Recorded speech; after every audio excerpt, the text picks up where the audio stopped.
Welcome in, ladies and gentlemen. Welcome to Season 2 of O'Colly Unreported. I'm Ryan Novozinski, and we are starting off with a bang here with a show of epic proportions. We have Garth Brooks and OSU baseball coach Robin Ventura, two OSU legends, and we are talking about a whole range of topics from Garth Brooks' time with the New York Mets in the 2000 spring training, and everything from that to the bars at Stillwater to why Garth Brooks may come back and play here. All that next. Hey, Ryan, thanks for this. I haven't got to talk to Robin in a while, so I'm going to enjoy it. Of course, yeah, no, and that's honestly that's one of the things that we first wanted to start with, and I guess what I will start with is how did this sort of connection between you two? I mean, you two are mega stars here at OSU. How did this spark? Let's be careful with the mega stars part on mine, but yeah, I'm trying to even remember how it even started, but I can tell you how it started. Before we met, I did see. I mean, I used to partake down on the strip a little bit, and he was down there. But yeah, you go ahead. I can't. Yeah, man. Robin Ventura. If you're an Oklahoma State Cowboy, Robin Ventura was Superman. So he was this guy that was pursuing the NCAA record for hits, and everybody loved him. Good dude. And so he was like a hero, and he was kind of showing all of us that anything you put your mind to, you can do. And so I was dating Sandy, the girl's mom, at the time, and we had a Siberian Husky, and they would let dogs in the park, and so we'd just sit out on the hill in left field. And right there behind him and just watch him play ball. I think Inky and some other guys were playing about that time too as well. So Oklahoma State baseball is always a hot topic to watch, but especially at that time, it was pretty spectacular. Right, and so this was something that was the most interesting thing to me, Garth. One night, I'm going to be honest with you, I was just kind of Googling, trying to see what guests could come on, and then I saw a picture of you in a Mets hat, okay? And I was like, that's kind of interesting, because I'm from the East, and I thought that was just a fascinating thing. You're a country guy. And then I realized you played for the Mets in the year 2000. And Robin, you were on that team. What was it like for Garth Brooks to play spring training baseball with the Mets? Well, it was great for us. I think, at that time he had started his foundation for kids, and he had done some spring training with other teams. And I think you called me and just like you were starting, there was something you were starting to kind of ramp it up a little bit. And he goes, I want to go to spring training with the Mets. And I'm like, well, I can't make that decision, but I said it would be great. So I called Jay Horowitz, and then they all kind of connected, and he came. And what was great is we had an older team, so he came in, and it was great. I mean, I think it was really a great way to start our year. We ended up going to the World Series and all that stuff, but it kind of solidified our team a little bit. Of like everybody just got along. He melded into that very easily, and it was a really fun spring training. Garth, it sounds like Robin just said that he took you guys to the World Series, and he's the reason for that. There's a lot of people that would agree with that, man. It was a good marriage. They just pulled over Hampton, I think, from the Astros at that time. Yeah. He was a Cy Young winner, and they had virtually everybody. They had Piazza. They had what some people argued was the greatest infield in Major League Baseball, either at that time or against all history. It was a pretty impressive infield, fun to watch. Valentine was the skipper, and we had done spring training with the guys out in San Diego. We had done it in Arizona, and so we wanted to get to the East Coast and do it for the foundation. And so, in kind of a publicity stunt, I got traded to the Mets, and Robin kind of made that all happen for me, and the foundation went on to, still be what it is today. So it's pretty cool. Yeah, that is super cool. So Garth, I want you to first evaluate how you think you did on the field, and then Robin, I want you to evaluate how Garth Brooks did as a player. Oh man, the thing that I love was you got to compete, and so I think it got to play against McGuire that year, so it was pretty cool to go from field to field and just see how these guys kind of just react. I was trying to think who the skipper for the Pirates were that was the bench coach for the Cardinals when we were there. Dang it. This guy's been my hero forever. Now I can't. Yeah, Leland. Got to shake his hand, hug his neck. So it's like, anytime you're playing baseball, and I can't speak for the guys who play it, but for me, anytime you play baseball, you're a little kid. You're a fan because you grew up with these guys. And so it was cool. I think I went 0 for 17. But what I loved about the Mets was they would stick you in frickin' bad situation. I mean, like, holy shit, please don't even call my name here. And these guys would stick you in there. And it's like, oh crap. So you're playing first base, left field. You're playing it all. Yeah, totally. And we can reverse the roles here. Robin, if you were to just out of nowhere become a country singer, okay? Garth tried your craft. What if you tried his craft? Ooh, no. No. He's got the dream. I don't even do it in the shower. That's how bad my voice is. I'm not even allowed to do that. So that wouldn't work. That wouldn't work. No, but when he was playing, he did everything. I know he was very sore. I mean, we all get sore when we go to spring training, but I think, he took a lot of ground balls. He hit a lot. He was doing the same practice we were doing. He was doing the same stuff. There was not a, hey, don't do this. He did everything and more so. Like, he signed autographs after the practice. He did everything. And I think that was just the fun part is guys, just got to see how authentic he is. And our team was a really fun team. It did send, there was some kind of thing that happened because of that spring training. And we had a barbecue, didn't we? We had a barbecue at your house. Yeah. And I think that was and it was just players, family, and it was great.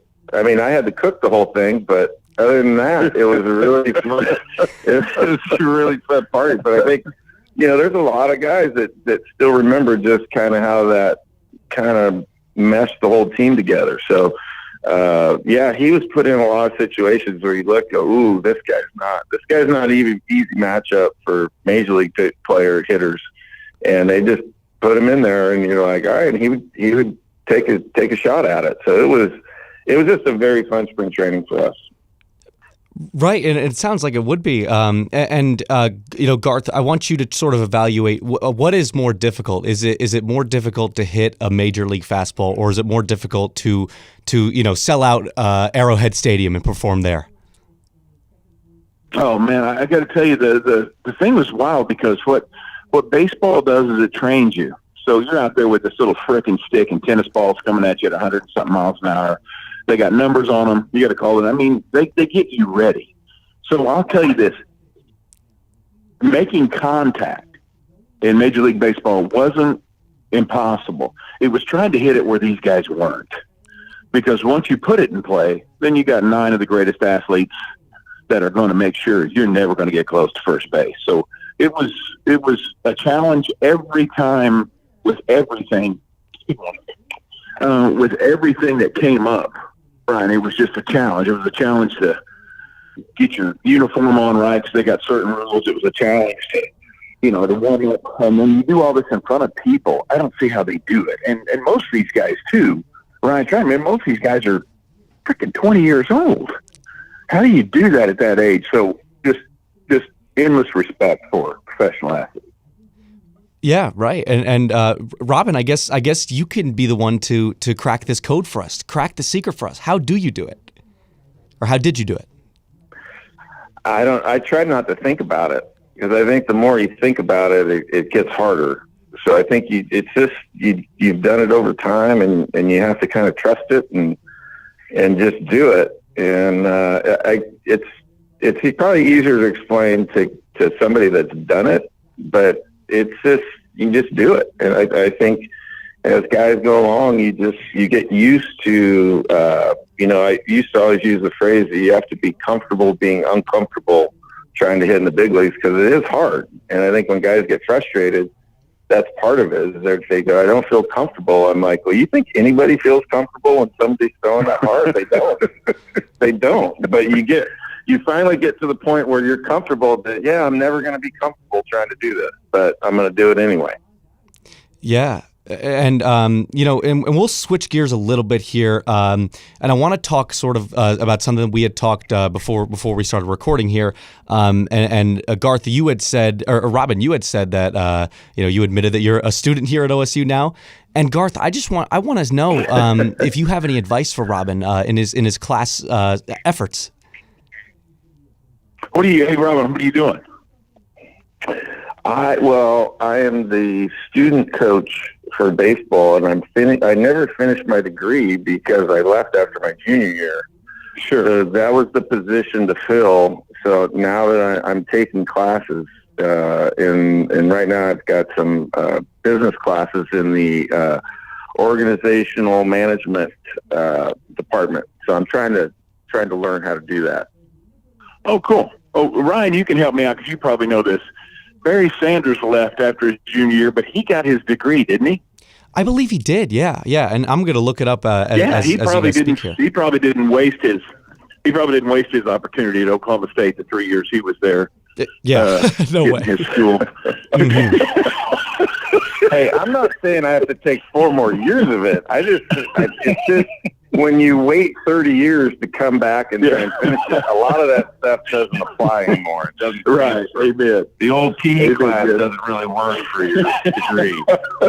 And I know you have to take a PE class too, so don't act like you don't know what I'm talking about. Oh yeah, amen. Man. We were all at Iba Hall at that point. Yep. That's where all the athletes were, and I just got to tell you, Ryan, it's being from Oklahoma State is a leg up in anything you do because Oklahoma State is viewed as a working college.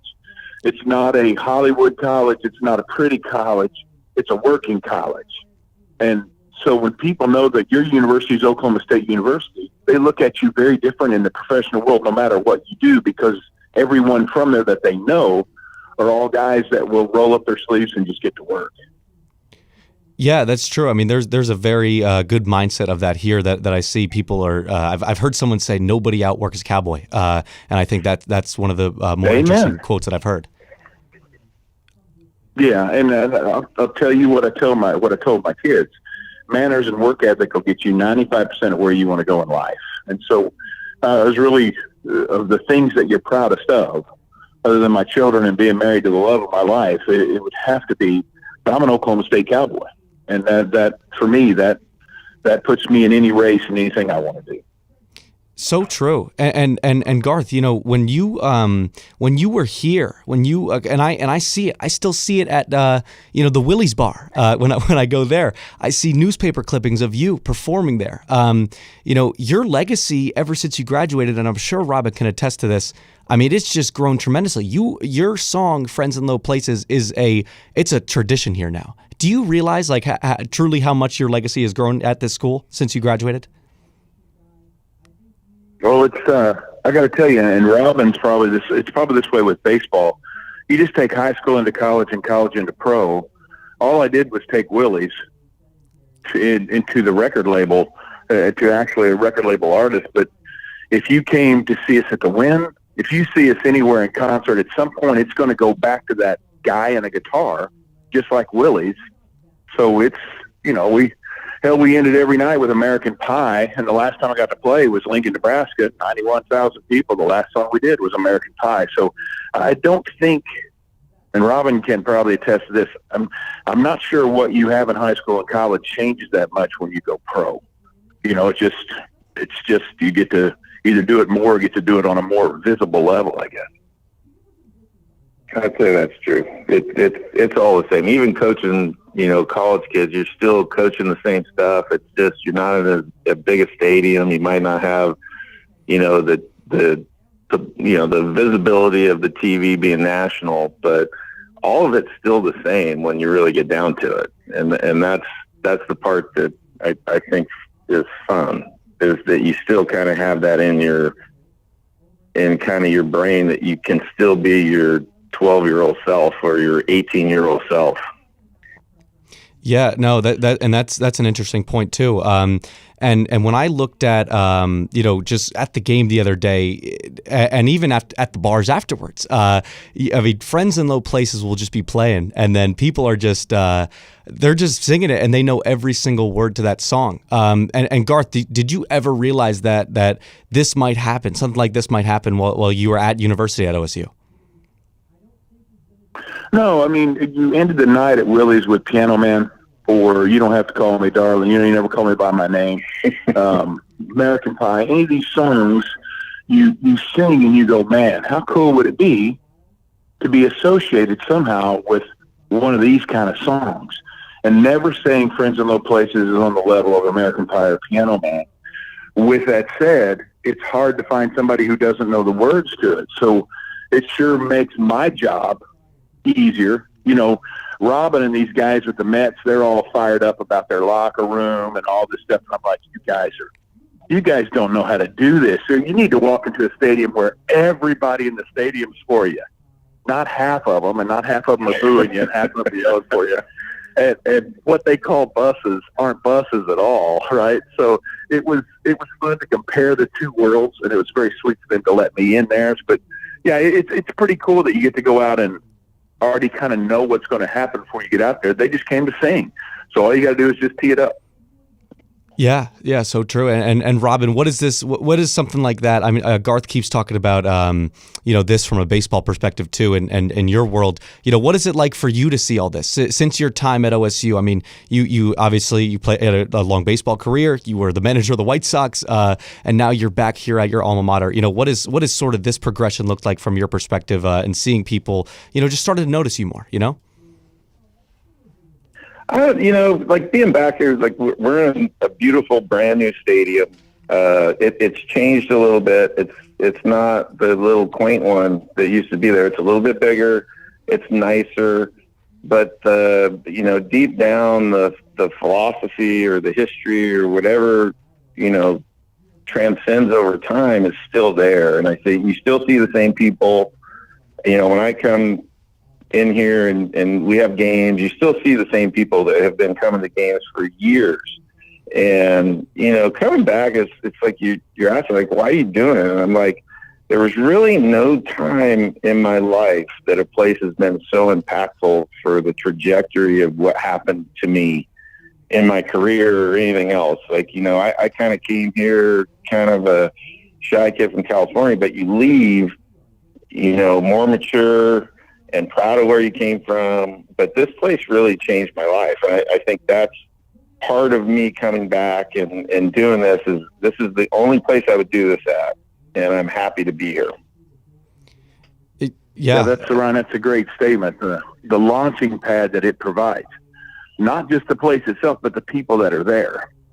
So, yeah, I'll tell you a true story. I hopped on the back of my buddy's bike and we, drove down to Oklahoma City for the Big 8 championships Robin was playing. And Robin had a streak going. Robin, and if this is wrong, correct me, please, but Robin's got a streak going, but he's gone 0 for 4 for the night, and the streak's going to be over, and it goes into extra innings. Now you're seeing, when they say that character is not created in crisis, it's revealed. So Robin gets another chance to hit in the extra innings, and he hits a ground ball, a chopper. And Robin's not known for his speed anyway. What? But this guy's busting it down, and he gives it the effort and beats the throw out, gets an infield signal to continue the streak. And that moment is etched forever in my mind. And it gave me the thing of, okay, this is what you do. When things get hard, you just get harder and you just go to work. And so it's, Oklahoma State is a wonderful place, like a gym kind of hidden out in the middle of Oklahoma. It's still going to be the people that make the experience what it is. That's a great point. I remember, I was just doing college tours and stuff like that. And I'm, we talk about the New York Mets a little bit. I'm from that area. I'm from New Jersey. And just coming out here, you look at some of the more flashy schools. You look at a school like OU, and they got really nice buildings. But then I looked at OSU, even, our journalism building isn't the greatest. And I looked at it, but I compared the two, and it's the people. It really is the people. So was that sort of the thing that sold you guys when you both were looking at OSU as well? Well, Yeah, for Robin, how me, did you get all the this way is, up there from California? I could walk on at other places, and this was a place that gave me a scholarship. So at first, I wasn't really sure this was the place that I would see in the College World Series on TV. So I was a little skeptical, but I came out, and it was just the atmosphere when I came out of going to the games. Pete was hitting a home run almost every other time he came to the plate, but it was really more just the people that I met, the atmosphere that was here, and that's what sold me. Yeah, but Ryan, think about it. When you think about the ultimate Oklahoma State Cowboy, there's Robin Ventura. Well, he's going to outwork anybody. He's got the talent. He's got the natural raw talent. Also, the nicest guy on the planet. For me, that's Oklahoma State in one guy right there. So it was easy for me, why I love being from there. And then when you think of the guys that were all there at that time, Thurman, Barry, Jimmy Johnson. I'm trying to think who the guy was head coach for Kansas. Les Miles. Les Miles. What is it? Oh no, Les Miles Bill there? Self or Les Miles? Bill Self. Bill, Yeah, Bill yeah, Self. Bill. Mm-hmm. Bill Self's there, and so it's pretty cool. We're all kind of like in one dorm, and it was neat to be a Cowboy then, and it's even more neat to be a Cowboy now. So that's I don't know how many other colleges can tout that kind of lineup in that time. So just proud of, and I worked for the O'Colly at the time, so it was pretty good. I got one thing printed, and I didn't get a byline on it. I got a staff writer written on it doing something about the OSU ski team out of LA. Wow. So we didn't give you we didn't give you a full-time position here. No, I was when you majored in journalism, you got to spend a semester kind of working around the O'Colly. Trying to think, I was around. It was my one time I got to see it. I think the 5 bells went off, in the thing, and I think it might have been when Reagan was the attempted assassination on Reagan, maybe. Uh-huh.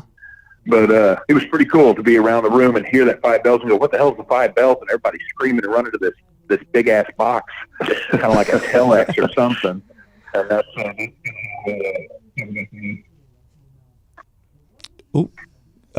Just thought I lost you for a second. Can you guys say one more time? You guys cutting out a little bit? Yeah. Oh, okay. You're there. Okay, perfect. We'll cut that out. We'll edit that out. Okay, yeah, but I mean, Garth, that blows me away that you got here and you had one article for us. If I were in charge still, I would probably make you honorary EIC, editor in chief. But that's just me. Yeah, no, hey, Brian, if it's got something to do with working, no thanks. I found a gift you don't have to work at.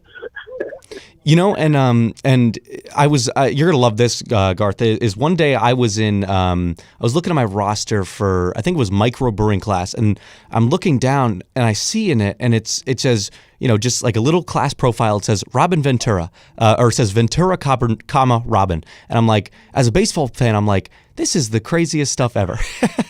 Like, Robin Ventura is in my class. So I mean, Robin, how are things going for you this year? Like in that regard.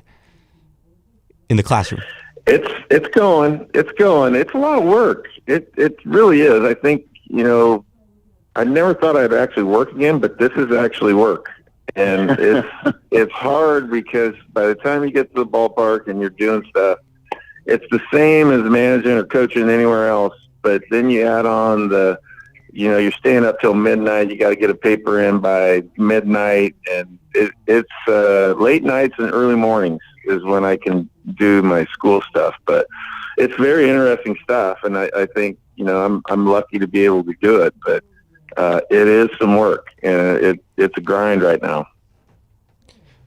Yeah, I mean, it is from my perspective too, and you're doing a baseball coach job on top of that. Garth, do you think that you could do classes right now, given your work schedule? No, man. I went back to get I went back to further my degree at Oklahoma State while my kids were at school, so I didn't have anything to do. I can't imagine this, but I can tell you this: of all the great things you know Robin Ventura for, his athleticism, everything, nobody's going to out-stubborn Robin Ventura. Okay, so if it's all about just hanging in there and just grinding, he's going to win. My money. Well, you know what I can do? If I hit a ground ball in the infield, I will run it out. I know that. I have seen. I'm going to run it out. Wow, so nobody out-stubborns Robin Ventura. That's interesting. I didn't know that about you, Robin. I don't let it out very often, but our kids are learning that. It's when they think they work hard. I'm like, I'll be the judge of that. I'll get you in the cage. We'll see how much you work. Gentlemen, last couple questions for you. I want to know quickly, you know, what you guys think of how OSU, you know, sort of maybe it's from a physical standpoint, like buildings wise, or just an academic standpoint. How do you think it's evolved since you guys were there and grown, I guess? Well, there wasn't much. I mean, I even now you like drive around. There's more places to eat. The buildings are a little bigger and nicer. Stadiums are nice. But there's more people. Like, I think it used to be a little more that you just saw everybody more, and there wasn't the internet, so you couldn't like do things online. So you actually had to go to class.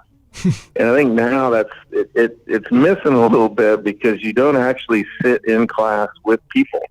And I think that was really the fun part back then, is you could be in a class and, you know, you'd have Barry or Hartley Dykes in your class, and, you know, there was just those connections and the people that you ran into. You don't, you know, more sports now, or especially now, I think, are kind of separate from having a one workout room, like a weight room, you know. And I think, Garth, did you help build that, the first one? No. All right. So, but Mickey Weber was in there. So there's like connections of people. Like Mickey Weber worked for Garth for a while, but he was the baseball weightlifting coordinator. So you'd be in there, but you would mix with people a little bit more maybe than you do now. Yeah, Ryan, you had underneath what was Gallagher then. What was underneath Gallagher was this basement that was just dirt, pretty much. So indoor track would run down there and try to miss the poles, you know, the foundation poles down there. But then the wrestlers would be down there too. And it's like, holy cow, there's so much dust down there. Then the baseball players, if it was raining, because they didn't have indoor cages, they'd come down there, and pretty soon there'd be 3 or 4 sports down there working there. You can't see because the dust is so bad down there. But you just kept working and working. And for me, again, it's like the first Rocky, you know. It's all about getting in there and getting after it when the conditions aren't the greatest. So what other people might have bitched about or are so glad that this has changed, I think I'm with Robin. I'm kind of old school on the fact that I love that they threw you all in the same thing, and you were right there with the baseball players, right there with the wrestlers. And trust me, dude, there is no different breed of person than a wrestler. None whatsoever. And hanging out with those guys was a trip. Oh, I bet. I mean, just see them now. That track down there, you had to run around 11 times for it to be a mile. And the wrestling room was in the southeast corner, and they left that door open, and there was a smell that used to creep out around that corner. So you kind of pace yourself. You get a little jog going, but you would speed up around that corner because that smell was so bad. They never cleaned that room, and it was just, oh, man. And you had to do it at least 11 to, 20 times, and you're like, oh, man. So it's not just physical strength that you guys are working out; it's mental strength. Yeah, it's lung capacity. It's like you're trying to hold your breath going around that southeast corner, and you're like, oh, here we go. It sounds like hell, guys. It sounds like hell. And Garth, I did want to ask you this too. Is when you were there and like performing at Willie's and stuff like that, and just some of the other bars that you had got some of your early gigs at here. Do you ever like go back? Does your mind ever go back to that time? And I guess the main question would be, would you ever consider playing here at Boone Pickens Stadium? Yeah, the thing with Boone Pickens, the problem with Boone Pickens is it's built exactly opposite for concerts.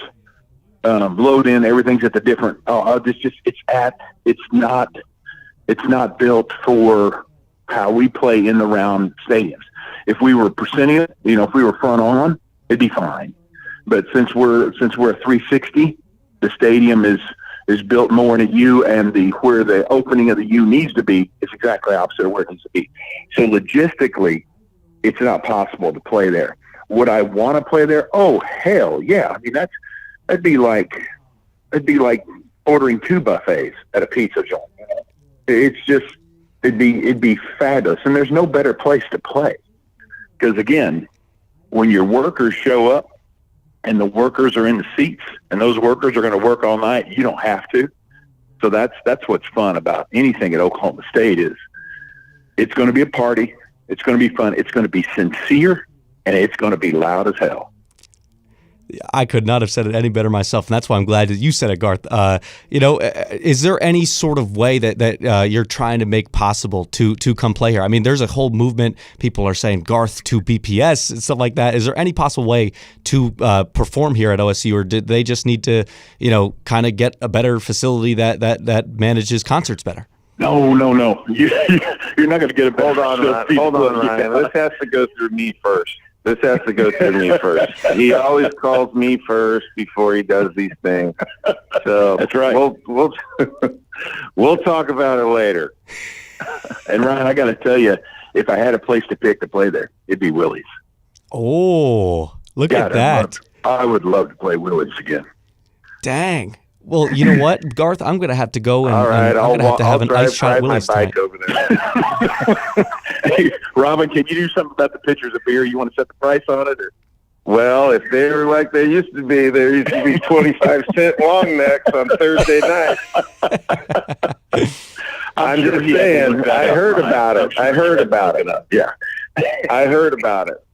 All right, ladies and gentlemen, thank you so much. That was the season premiere of O'Colly Unreported. I want to give a special shout out to my 2 buddies, Garth and Robin, for joining us today on O'Colly Unreported. For all that and more, please subscribe to O'Colly TV. All that and more. I'm Ryan Novozinski. Have a great day. O'Colly TV, still